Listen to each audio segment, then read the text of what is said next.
어, 제가 이제 이 발표를 하라는 제안을 받고 무엇을 써야 될까라고 이제 고민을 하다가, 지금도 앞에서 이제 선생님들께서 이제 거론을 하셨지만, 두 분의 만남에 관해서는 8년 동안이나 진행이 됐던 4단 칠정 논쟁에 관한 논의들이 많이 알려져 있고, 근데 퇴계 선생과 두 분 사이의 논의는 그때로 끝난 게 아니고 그 이후로도 논의가 계속 있었던 것 같습니다. 편지들을 보면. 근데 그 중에 이제 퇴계 선생께서 이제 마지막 돌아가시기 한 50일 전에 고봉 선생한테 편지를 보냈고 간절하게 답변을 기다리고 있었던 편지가 있었는데, 그 답변을 받지 못하시고 돌아가신 것 같아요. 고봉 선생께서는 답을 쓰시긴 하셨는데, 퇴계 선생께서 못 받으신 것 같아요. 근데 받으셨다고 해도 거기에 대한 이제 답을 남기지 못하셨습니다. 두 분, 제가 이제 철학 전공인데요. 한국 유학 철학 전공인데, 그 철학 전공하는 학자의 입장에서는 두 분 간의 그 마지막 논의가 조금만 더 진행됐더라면 굉장히 깊은 논의가 또 이루어질 수 있었고, 유학사에 아주 뚜렷한 족적을 하나 더 남기셨을 수 있었을 것 같은데, 그 논의가 진행되지 못했습니다. 고봉 선생의 답변을 퇴계 선생께서 받고 답을 하는 요 과정이 한 번 더 없었기 때문에, 그래서 그게 어떤 의미가 있는지에 관해서 저 나름대로 좀 고민을 하고 있었고, 그래서 그게 이제 리자도설이라는 걸로 알려져 있는데, 그게 어떤 의미를 갖는 것인지에 대해서 한번 저 나름의 천착을 좀 해봤습니다. 그리고 특히나 리자도설은, 결국은 이제 퇴계 선생께서 내놓으신 설이지만, 고봉 선생께서 문제 제기를 하셨고, 계속 선생님 다시 생각해 보십시오. 빨리 답변 왜 안 주십니까? 이런 재촉을 받으면서 만들어진 설입니다. 결국은 이 두 분이 같이 만든 설이라고 할 수 있을 테고, 퇴계 선생께서는 그래서 거기에 대한 생각을 정리해서 고봉 선생한테 편지를 보내고, 고봉이 어떻게 생각할까? 빨리 답변을 받았으면, 이렇게 이제 안타까워했던 것 같습니다. 답변이 안 오니까 한 달쯤 있다가, 10일, 20일 있다가 다시 편지를 보내가지고, 혹시 보낸 편지가 도달하지 못했을까봐, 안타까워하고, 그러시면서 결국은, 고봉 선생이 답은 받지 못하시고 돌아가신 것 같습니다. 그리고 고봉 선생께서 답을 하시긴 하셨는데, 좀 간략한 답변이셨어요. 아마 고봉 선생 입장에서도 거기에 대한 답변을 하려면 좀 더 시간이 많이 필요했을 것 같습니다. 그래서 거기 더 논의가 진행되지 못했는데, 그게 갖는 의미가 저는 대단히 큰 의미를 갖는다고 생각을 하고, 특히 제가 근래 들어서 일련의 논문을 쓰면서 문제 제기를 한 게, 그동안 퇴계 선생을 주자학의 맥락에서만 계속 평가를 하고 있었고, 양명학에 대해서는 양명학을 비판한 사람으로, 양명학이 조선에 뿌리내리지 못하게 막는 데 결정적인 역할을 하신 분으로만 많이들 평가를 하는데, 그 당시 조선의 학계를 생각해 본다면 그런 해석은 좀 무리가 있다라고 생각을 합니다. 이미 중국에서는 양명학이 번성을 하고 있었고, 중국 학계의 동향에 대해서 아주 민감하게 관심을 기울이고 있던 조선의 학자들, 특히 퇴계 선생께서 양명학에 대해서 그렇게 무심하셨을 수가 없고, 또 그렇게 중국에서 유행을 하고 있는데, 퇴계 선생을 비롯한 몇몇 학자가 그냥 비판했다고 해서 조선의 양명학이 그렇게까지 배척될 수 있는 그런 문제는 아니었다고 보거든요. 조선의 학자들도 당연히 양명학에 대해서 깊이 관심을 가졌고, 그 양명학이 중국에서 번성하는 이유가 양명이 혼자 괴상한 소리를 해서가 아니라 주자학이 갖는 어떤 문제점이 분명히 있었고, 거기에 대한 양명의 비판이 설득력이 상당히 있었기 때문에 그런 문제들이 양명학이 번성할 수 있었다라고 보고, 그런 문제를 근본적으로 해결할 수 있는 방안이 뭘까에 대해서 조선의 유학자들도 당연히 고민을 했을 거라고 생각을 합니다.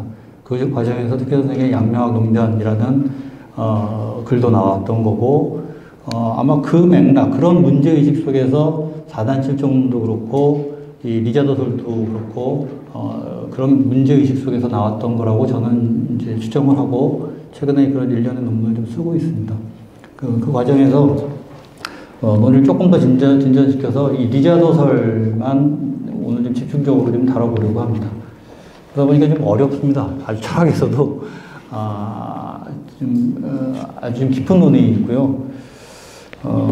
그래서 하여간 그 논의의 의미는 거기에 있기 때문에 초점을 맞춰서 말씀을 드리겠습니다. 그 리자 소설이 어떻게 형성됐는지 고봉 선생하고 퇴계 선생 간에 이제 오갔던 이 과정들, 이런 과정들은 그 17쪽에 리자 소설의 형성 과정에 이제 쭉 있고요. 그 다음에 이제 두 분의 그 기본적인 입장이 왜 달라졌는가, 다른가에 관한 게 이제 3장, 4장이 있습니다.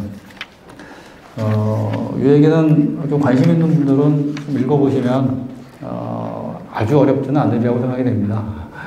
그리고 제 오늘 이야기는 5장 30쪽부터 이제 읽으면서 말씀을 드리려고 하는데요. 그리고 또 오늘 그 이치혁 교수님이 논평을 주신 것도 주로 이제 5장에 관한 이야기들입니다. 그래서 아마 그 논평에 관한 것도 뭐 얘기를 하려다 보면 당연히 이제 5장 중심으로 가게 될 것 같습니다. 그래서 5장 앞에 이야기는 그 매진말에 보면 47쪽 매진말에 보면 제가 어쨌든 아주 줄여가지고 두 단락으로 요약을 했습니다. 그래서 47쪽의 두 단락을 먼저 보고 5장으로 돌아가서 5장부터 논의를 진행하겠습니다. 일단 47쪽의 매진말 먼저 보겠습니다. 리자 소설은 이기심성론에서 리의 역할에 주목했던 퇴계가 마지막으로 제기한 설입니다. 이 설은 물격의 해석과 관련하여서 고봉과의 논의를 거치면서 형성되었는데 논점은 물격, 대학에 나오는 그 경물, 물격의 물격을 사물의 리가 이르다라고 해석할 수 있는가, 그 리도라고 해석할 수 있는가라는 것이었습니다. 고봉은 일찍부터 그러한 해석이 가능하다고 주장하였고 퇴계는 인식의 주체인 나의 마음이 인식 주체가 나의 마음이므로 인식 대상인 리를 주어로 해석할 수는 없다는 입장에 서 있었습니다. 고봉은 기가 리에 따라 작용하는 것이 바로 리의 작용이라고 보았기에 사물의 리가 이르다, 리도라는 해석을 자신있게 주장할 수 있었지만 퇴계는 그러한 작용은 기의 작용이지 리의 작용이 아니라고 보았기 때문에 고봉의 해석에 동의할 수 없었습니다.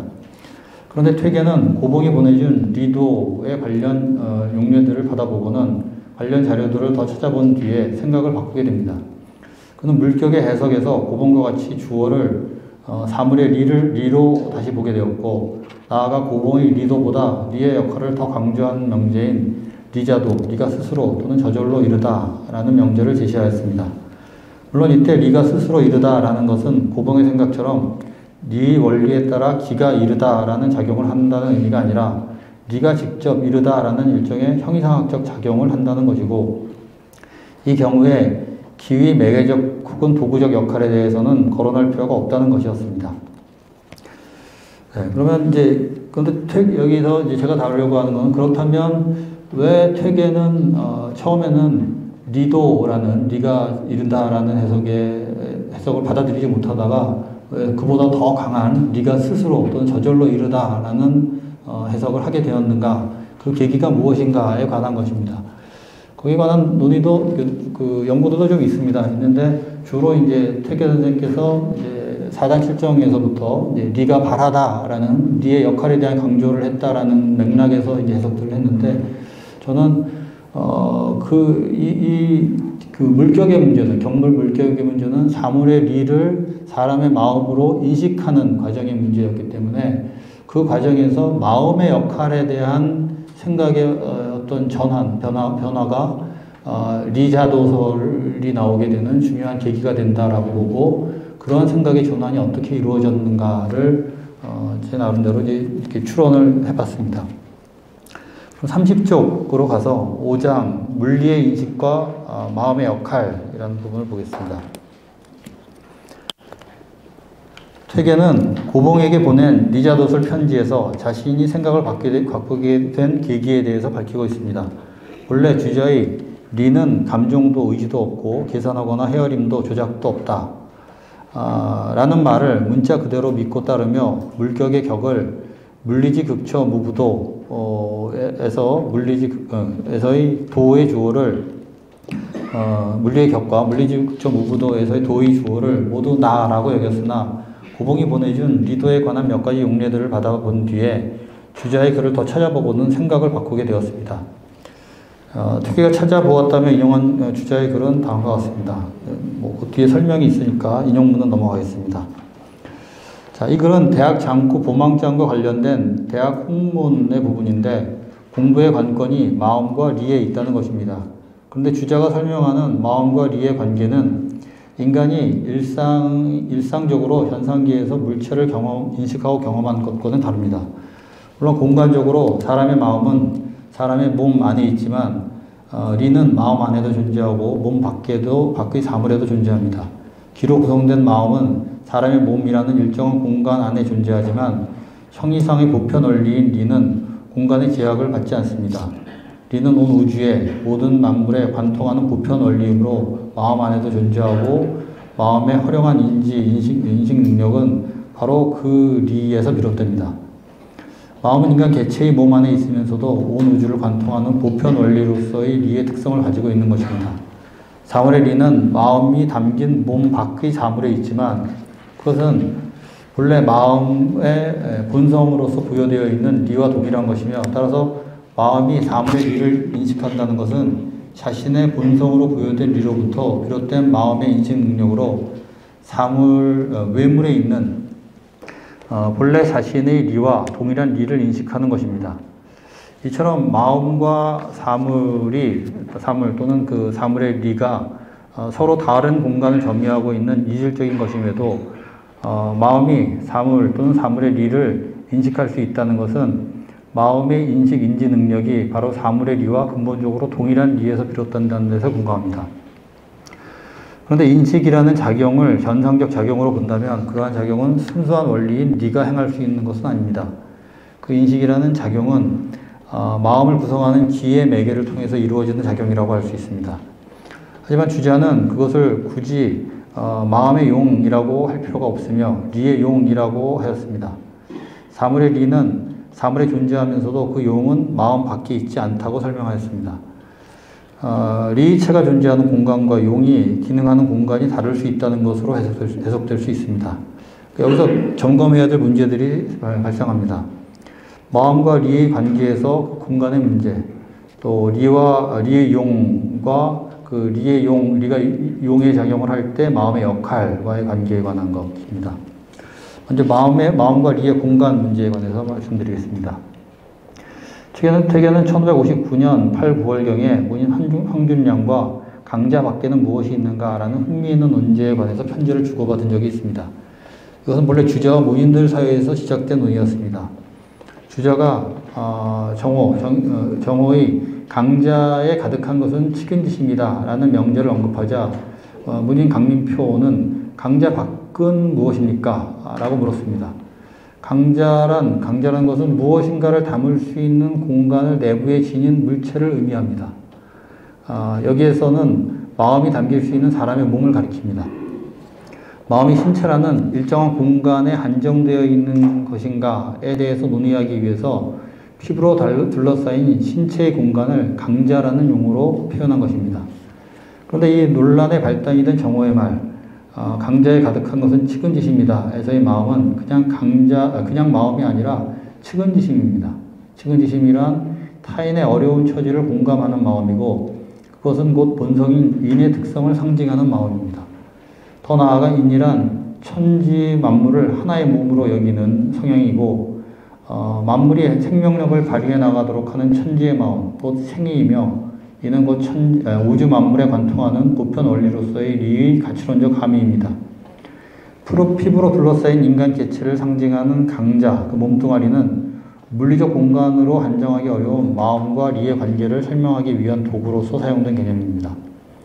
마음을 기의 덩어리로서의 물체가 아니라 리 가치론적 함의를 표현하는 측은지심이라고 이해한다면 보편적 원리로서의 일리의 관점에서 볼 때 그것은 천지 만물에 관통하고 있다고 볼 수 있습니다. 이 경우에 마음은 신체에 갇힌 개체의 마음이 아니라 보편적 이치인 리의 함의를 표현하는 표현으로서의 마음이며 따라서 하나의 몸뚱아리로부터 천지 만물에 관통하는 하나의 리이고 그러므로 한 사람의 마음이 곧 천지의 마음이라는 것입니다.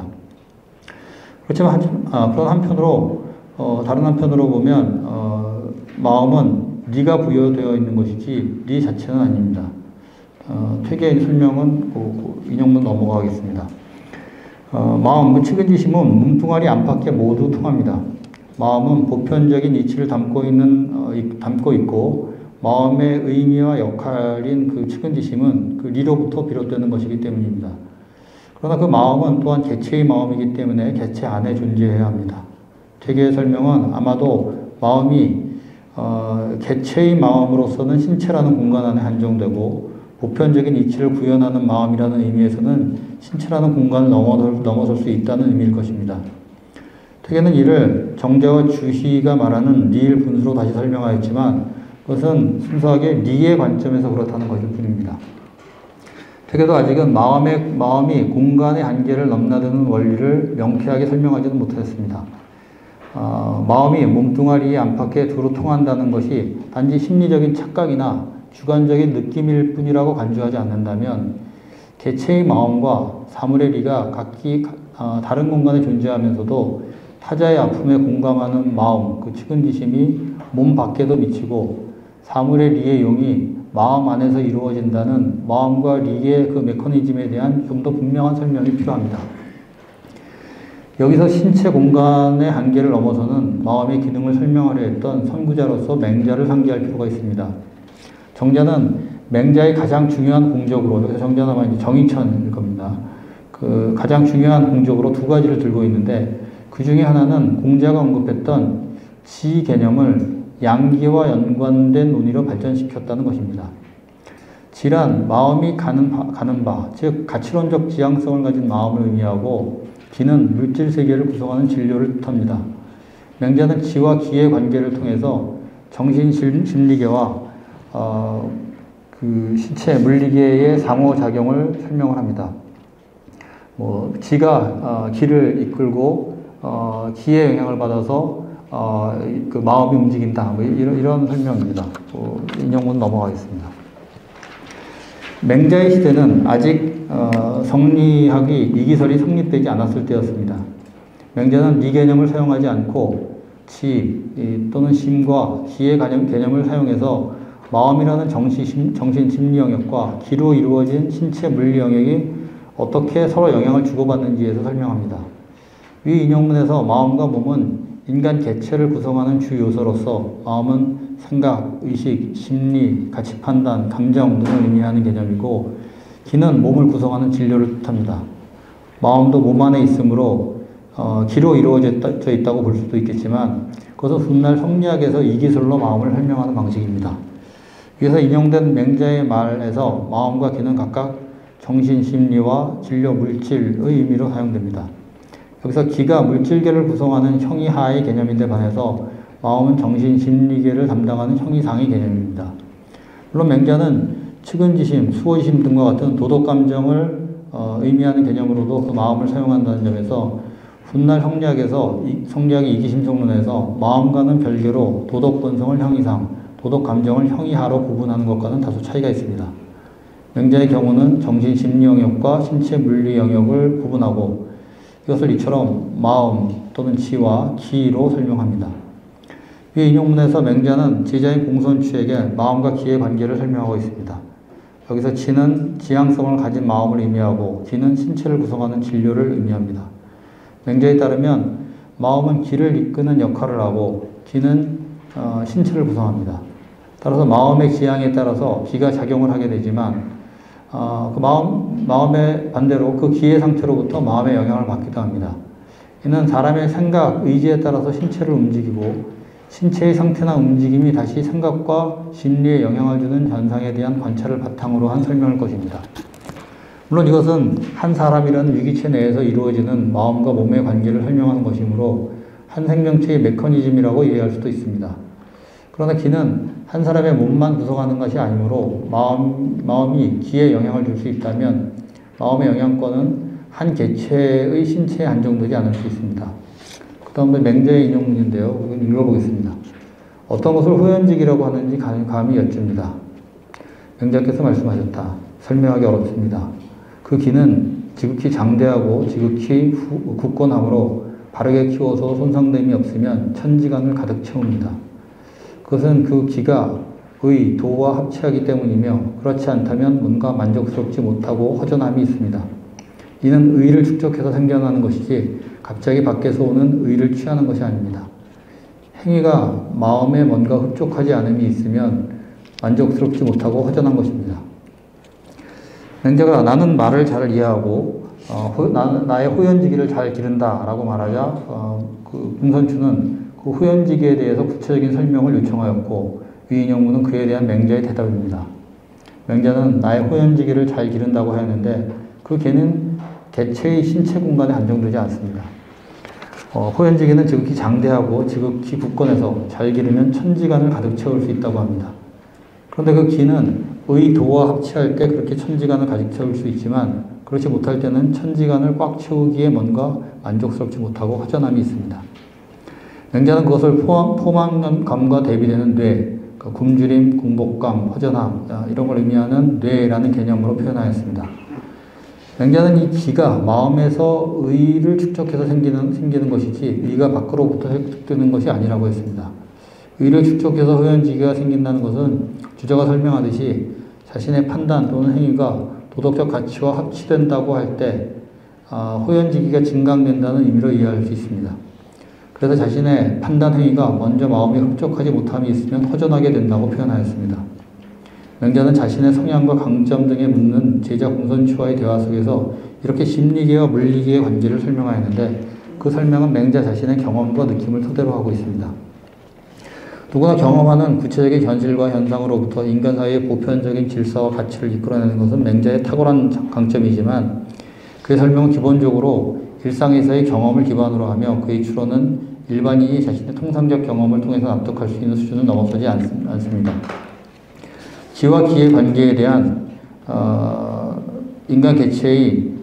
지와 기의 관계를 인간 개체의 마음과 신체의 관계로 이해한다면 그것은 사람들이 일상에서 늘 경험하는 것이므로 납득하기 어렵지 않습니다. 마음과 신체를 이루는 유기체의 작동 구조의 논리를 명확하게 이해하지 못한다 하더라도 매 순간 이루어지는 마음과 신체의 상호작용들은 사실상 그 메커니즘에 대한 설명을 불필요한 것으로 만들 수 있습니다. 그러나 맹자가 말하는 지와 기의 관계를 인간 개체의 마음과 물질 세계의 진료의 관계로 확대해서 이해하려면 좀 더 논의가 필요합니다. 기가 천지를 가득 채운다거나 혹은 허전함이 있다는 이러한 설명을 한 개인이 경험하는 마음의 주관적인 느낌으로 이해할 수도 있습니다. 실제로 일부 연구자들은 맹자의 이 논의를 심리 차원의 문제로 설명하기도 합니다. 하지만 그러한 방식으로 이해할 경우 맹자가 말하는 기가 인체뿐 아니라 온 우주를 구성하는 진료를 의미한다는 사실이 소홀히 다루어지기 십상입니다. 우주자연의 일부인 인간 개체와 우주자연 전체 사이의 가치론적 혹은 이념적 동질성을 인 또는 측은지심으로 설명하는 맹자의 생각이 정명도의 인사상으로 이어졌듯이 인간 개체와 우주자연의 진료적 동질성을 기개념으로 설명하는 맹자의 생각은 장제의 기철학으로 이어져서 송명유학의 이기심성론의 토대가 됩니다. 따라서 생각, 심리에 따라서 기가 천지간을 가득 채운다거나 혹은 개인의 배도 채우지 못할 만큼 배고픈 듯 허전하다는 것을 단지 개인의 심리적 느낌, 착각으로만 이해한다면 인간 개체와 우주 자연의 관계에 대한 유학자들의 생각을 이해하기 어렵습니다. 강자의 밖은 무엇입니까? 라는 강민표의 질문은 바로 이 문제에 관한 것이었습니다. 심과 천지, 즉 인간 개체의 마음과 우주 자연 세계 사이에는 마음과 근거를 담은 피부라는 명확한 물질적 경계가 있습니다. 그런데 마음이 그 물질적 경계 밖의 영역과는 아무 관계가 없냐는 것이 이제 강민표의 질문이었습니다. 맹자는 마음이 기에 영향을 준다고 했지만 개체의 마음은 여전히 신체 안에 있고 피부 밖의 세상과 분명하게 구분됩니다.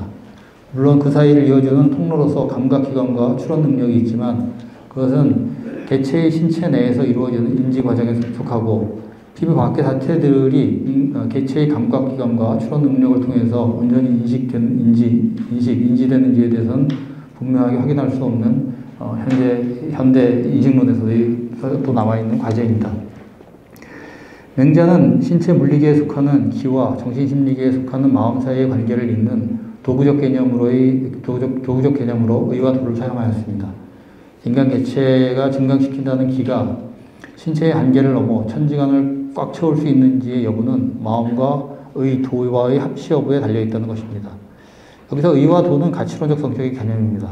가치는 상황에 따라서 개인의 성향에 따라서 변할 수 있다는 점에서 합치의 기준으로서 취약할 수 있습니다. 훗날 맹자의 계승자를 자처한 정의와 주의가 의 또는 도보다 더 안정적인 기준이 될 수 있는 개념으로 리에 주목하게 된 것은 바로 그 때문이었을 것입니다. 리는 심리계와 물리계, 몸의 안과 밖을 관통하는 원리로서 기와 달리 신체의 안과 밖에서 동일한 양식으로 존재합니다. 리는 현상적 존재 양식과 상황적 차이를 넘어서는 보편적 원리, 법칙, 규범을 의미하는 형이상의 개념이기 때문입니다.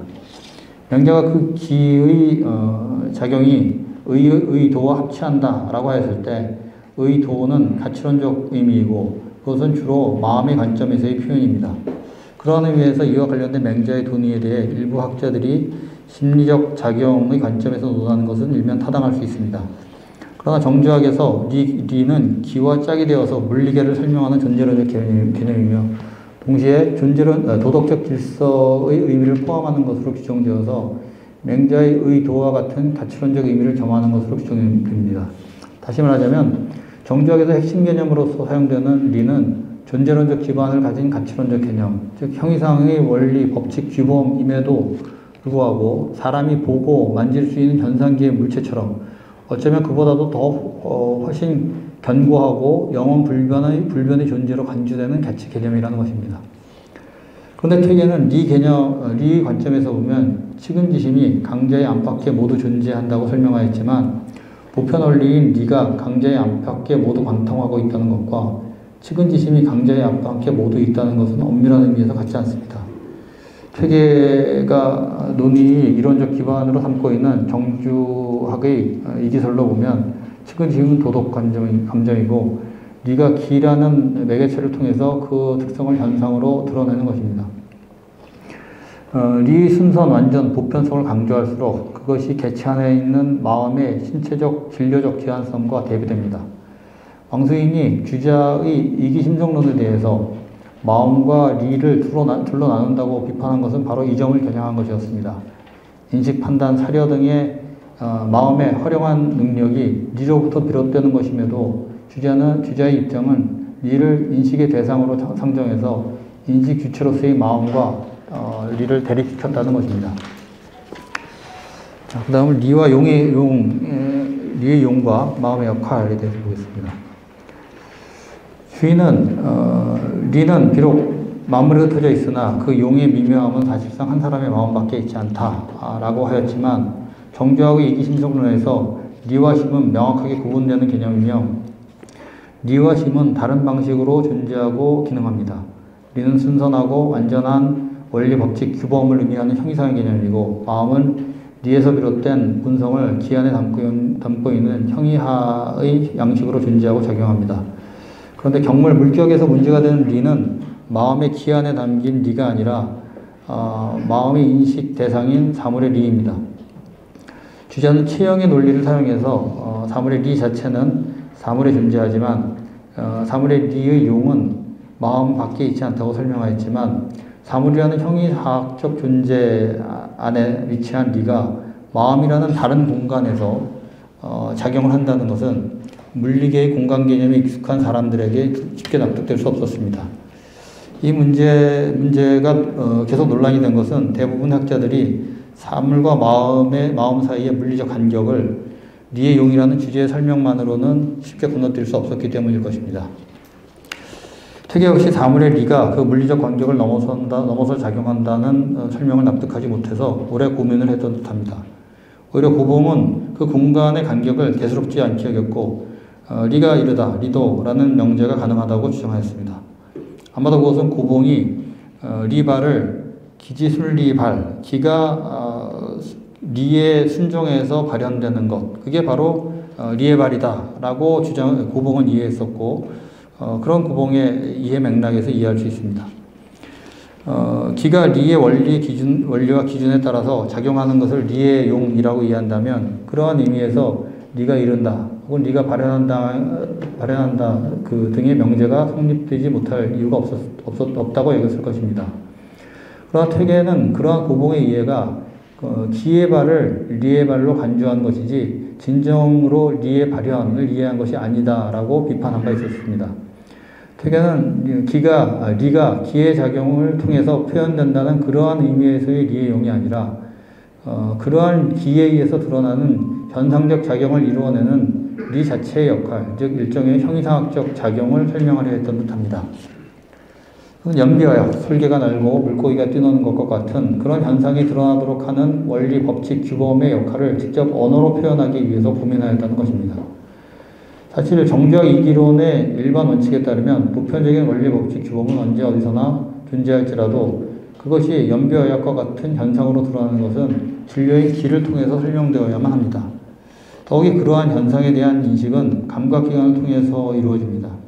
퇴계는 리라는 매개를 통해서 현상으로 드러나는 그 이면의 리의 역할을 설명하고 싶었겠지만 납득할 만한 설명 방법을 찾지 못하고 있었습니다.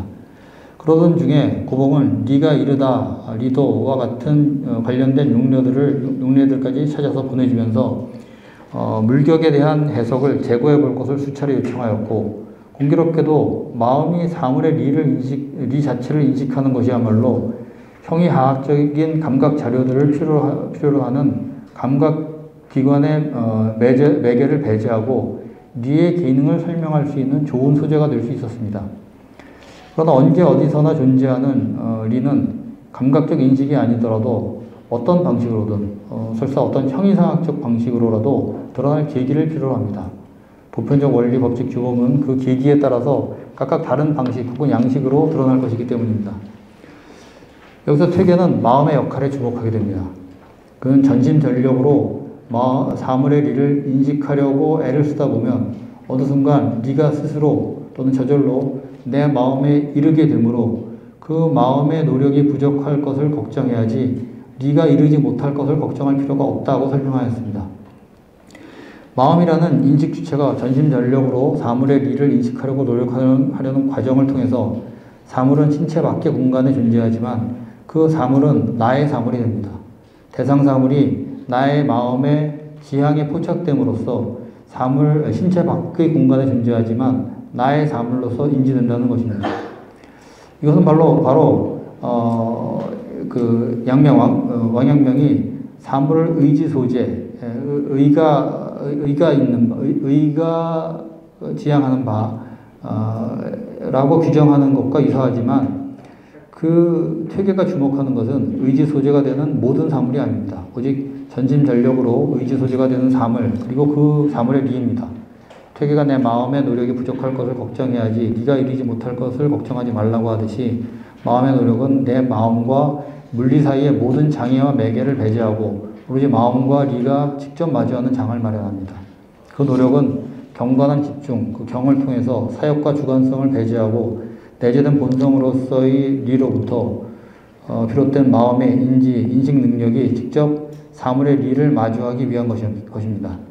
그렇다고 해서 그 사이에 매개가 사라지는 것은 아니겠지만 그 존재 여부는 무시되고 사물이라는 객체 안에 있는 유물 입축인 동시에 극초라고 표현되는 보편적 원리, 법칙, 규범으로서의 리와 마음이 직접 마주하게 되는 것입니다. 사역과 주관성을 남김없이 배제한 마음의 지향은 외재하는 대상을 내 마음의 사물로 만듭니다. 물론 물리적 형태를 가진 사물은 신체 밖의 공간에 존재하지만 그때 그 사물은 여타의 사물과 다른 나의 사물입니다. 그 사물은 마음 밖의 공간에 있을지라도 사물의 리는 바로 내 마음의 지향성 영역 안에서 인식됩니다. 사물의 리의 용으로 표현된 그 작용은 형이하학적 공간 구획을 이미 넘어서 있습니다. 그 사물이 나의 사물이 되었을 때 이미 사물의 리와 내 마음의 리 사이에는 어떠한 형이하학적 장애도 배제되기 때문입니다. 이러한 방식의 인식 과정은 마음과 리를 둘로 나눈다는 양명의 비판을 넘어섭니다. 그리고 그처럼 마음이 진정으로 보편 진리로서의 리와 일치할 때 그 보편 진리가 두루 존재하는 온 천하의 호연지기는 그 보편 진리와 정확하게 일치된 마음에 따라 존재 작용합니다. 이는 바로 천일합일의 이상이 구현되는 순간의 경험입니다. 정오와 퇴계가 말한 측은지심은 강자 안에 그득할 뿐 아니라 강자 밖에도 동시에 존재하게 되고, 맹자가 말하였듯이 내 마음으로부터 온 세상 가득히 호연지기가 꽉 차게 되는 것입니다. 양명의 경우는 의지 소재, 즉 마음의 지향성이 주어지는 모든 것들을 사물로 규정하고, 경물 물격의 과정은 이미 리와 동일한 것으로 간주된 마음으로 당면한 사태를 바로잡는 과정이라고 보았습니다. 물론 양명의 경우에도 마음에서 사욕을 제거하는 공부의 필요성은 인정하였지만, 경진성의 치지 경물이라는 수심의 전 과정은 이미 도덕적으로 완전하다고 간주된 마음의 기준을 대상에 적용하는 데 집중됩니다. 이는 근본적으로 리와 일치하는 마음의 보편성과 순선성을 전제로 하지만, 그 마음이 대상을 마주하는 과정에서 주관적 혹은 독선적 경향을 피하기 어렵습니다. 퇴계는 호호색, 오악취로 상징되는 양명의 경물, 물격 및 지행 합의를 생리적인 사태, 그 형기에 관련된 마음의 발현 과정에서만 적용될 수 있는 것으로 간주하였고, 도덕적 사태, 즉 의리와 관련된 것에 대한 마음의 발현 과정에서는 양명의 주장과 달리 의식적인 공부와 수양이 반드시 필요하다고 양명을 비판한 바 있었습니다. 그러한 의미에서 퇴계는 마음이 물리를 인식하는 과정에서의 전심전력하는 노력의 필요성을 강조하였고, 이를 통해 기 또는 사역과 주관성이 전혀 장애가 되지 않을 때 리 자체의 작용, 그 보편진리의 잠재력을 전상으로 드러나게 하는 형이상학적 추동력에 주목하여 리가 스스로 또는 저절로 이른다, 리자도라는 설을 제시하였습니다. 온전한 인식을 위해서 전심전력함으로써 사역과 주관성이 완전히 배제된 인식 주체로서의 마음의 지형 영역 안에 사물이 들어오고, 그러한 계기가 마련될 때 사물의 리는 마음의 영역 안에서 그 모습을 형이하학적 방식으로 드러낸다는 것입니다. 여기까지고요. 그리고 이게 어떤 의미를 갖는 것인가에 대해서 제가 이제 매점 말에서 쭉 설명을 좀 덧붙여 놨습니다. 마지막 부분을 좀 보겠습니다. 맨 마지막 부분에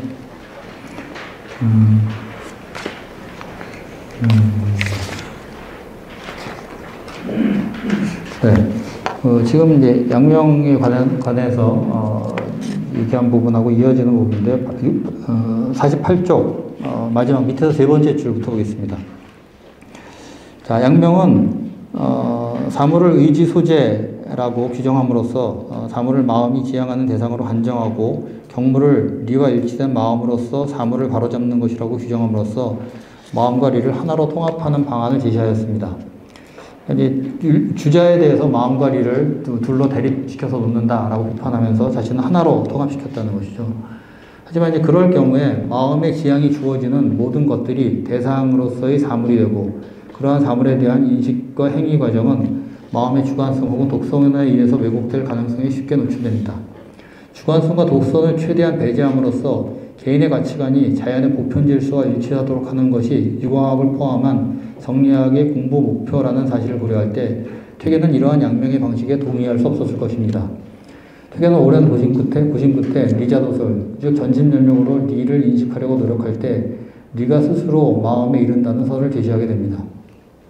마음이 물리를 인식하는 물격의 순간은 바로 모든 주관성과 독선이 배제되고 마음이 물리를 직접 마주하는 순간입니다. 고복은 그것을 기가 완벽하게 리에 순종하여 마음에 인식된다는 의미에서 리가 이름, 리도라고 얘기하였지만, 퇴계는 바로 그러한 계기가 마련될 때 기의 매개를 고려할 필요 없이 리가 마음에 직접 드러난다라고 하는 의미에서 리가 스스로 이름, 리자도라고 기술한 것입니다. 이 설은 온전한 경물 과정을 통해서 물격, 즉 사물의 리가 마음에 인식되는 과정을 마음과 리의 역할을 통해서 설명해 줍니다. 즉 마음이 사물과 마주하여 경건한 집중, 경을 통해서 사욕과 주관성 등을 완전히 배제해내는 순간 그 순수한 마음은 진료의 장애 없이 사물의 리와 직접 대면하게 되며, 이때 보편적 진리로서의 리가 인식 주체인 마음에 스스로 그 모습을 드러내게 된다는 것입니다. 물론 마음에서 그 모습을 드러내는 사물의 리는 본래 마음 안에 있는 마음 안에서 마음의 인식 능력이 원천이 되었던 그 리와 다르지 않은 리입니다.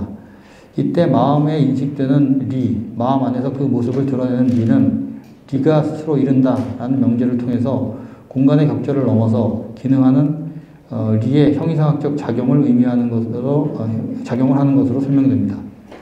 모든 곳에 존재하는 보편 법칙, 원리, 법칙, 규범으로서의 리는 전심전력으로 인식하고자 하는 마음의 노력이라는 계기를 통해서 그 모습을 스스로 드러낸다는 것입니다. 퇴계가 리자도라고 표현한 물격의 순간은 마음의 안과 밖에 분수되어 있던 각각의 리들이 본래의 하나의 리로서 인식되는 순간입니다.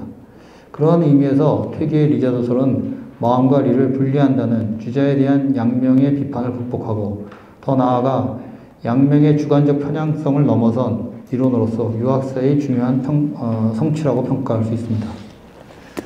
네, 이상입니다. 감사합니다.